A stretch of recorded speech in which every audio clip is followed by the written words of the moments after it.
निश्चितपणे या देशात असो जगात असो आदिवासींचा गौरव दिवस म्हणून युनोने जे डिक्लेअर केलेलं आहे 9 ऑगस्ट या दिवसाला देशाचे माननीय पंतप्रधान महोदय भाजपचे जे आहेत ते आणि महामहिम राष्ट्रपती जे आदिवासी आहेत त्याही शुभेच्छा द्यायला तयार नाही।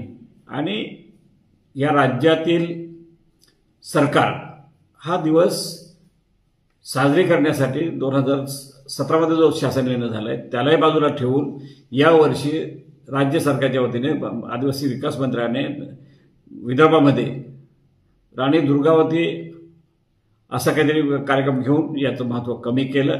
आणि एक स्पष्टपणे आहे 15 नोव्हेंबरला जनजाती गौरव दिन असं भाजपची रणनीती आहे, त्याला ती साजरी करायची।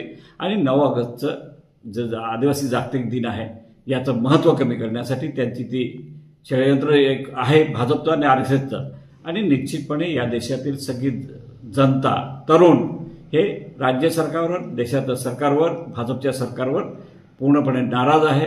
आणि नाराज असताना एक प्रकारचा संताप व्यक्त केला जातो, तो आम्हालाही शिवाय घालतायत तरुण पोरं की राज्यकर्ते काय करतायत।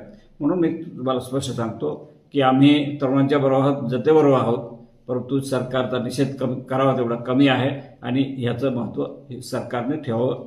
त्यांना आमचा आग्रहाचं निमंत्रण मानण्यापेक्षा त्यांना आग्रह म्हणण्यापेक्षा आमचं त्यांना आव्हान आहे एवढं स्पष्ट।